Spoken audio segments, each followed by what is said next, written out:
नमस्कार, सोशल संवाद में स्वागत है।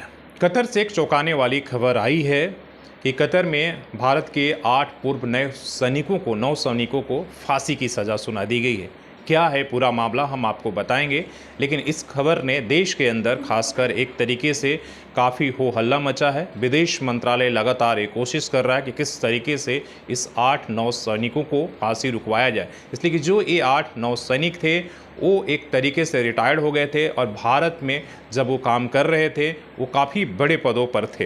तो क्या है पूरा मामला आपको हम बताते हैं।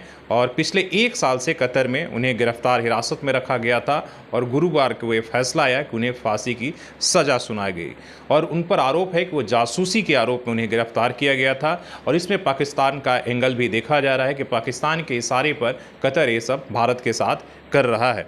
भारत के जिन 8 पूर्व नौसैनिकों को कतर में फांसी की सज़ा सुनाई गई है वे कतर के Al Dadra global technology and consultancy services में काम करते थे और वहाँ पर एक प्राइवेट कंपनी है जो कतर की मिलिट्री को अपनी सेवाएं प्रदान करती थी।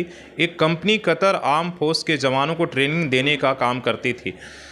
बता दें कि ये सभी भारतीय कतर के मिलिट्री की सेवाएं देने वाली कंपनी में काम करते थे। गिरफ्तार हुए इन भारतीयों के नाम में captain Navtej Singh Gill, captain Virendra Kumar Verma, captain Saurabh Vashisht, commander Amit Nagpal, commander Purendra Tiwari, commander Suganakar Pakala, commander Sanjeev Gupta और शैलेश रागेश से सभी कमांडर रैंक के नेवी के ये रिटायर्ड ऑफिसर थे जिन्हें जो है वहाँ पर काम कर रहे थे। प्राइवेट कंपनी थी जैसा हमने बताया। इनमें कमांडर पुनेंदु तिवारी को भारत और कतर के बीच बायलैटरल संबंधों को बढ़ाने के लिए प्रवासी भारतीय पुरस्कार भी मिल चुका है और इसके बाद उन्हें 1 साल पहले हिरासत में जासूसी के आरोप में गिरफ्तार किया जाता है और भारत और अभी जो है चुपके से उन्हें फांसी की सज़ा सुनाई दी गई है। इसको विदेश मंत्रालय ने और भारत सरकार ने एक तरीके से दुख व्यक्त किया है और कोशिश कर रही है।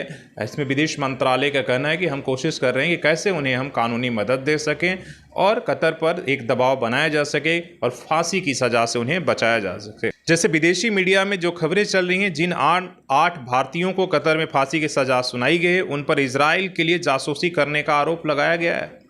हालांकि अभी तक कतर सरकार ने इन 8 भारतीयों पर लगाए गए आरोपों को कोई खुलासा नहीं किया है। जैसा कि हमने बताया, इसमें कहा जा रहा है कि पाकिस्तान का भी एंगल है और उसमें पाकिस्तान के इशारे पर भारत के पूर्व नौसैनिकों के साथ ऐसा कुछ कतर कर रहा है।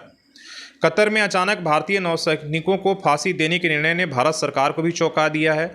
विदेश मंत्रालय की तरफ से बयान में कहा गया कि कतर इस फैसले से उन्हें झटका लगा है। कतर के इस फैसले से और मंत्रालय अभी कोर्ट की पूरी सुनवाई का इंतजार कर रहा है। साथ ही इस मामले में हर तरह से लीगल सहयोग देने के लिए तत्पर है। ऐसे में प्रश्न है कि क्या भारत इन 8 पूर्व भारतीय नौसैनिकों को फांसी से कैसे रोक सकता है। इसको लेकर सभी देशवासी एक तरीके से प्रार्थना कर रहे हैं और दबाव बना रहे हैं विदेश मंत्रालय पर कि कतर पर दबाव बनाया जाए, इसलिए कि भारत के लिए एसेट हैं और बड़े रैंक पर इन्होंने काम किया है। तो क्या कुछ होगा इस मामले पर, पूरी मामले आपको हमने शॉर्ट में समझाने की कोशिश की।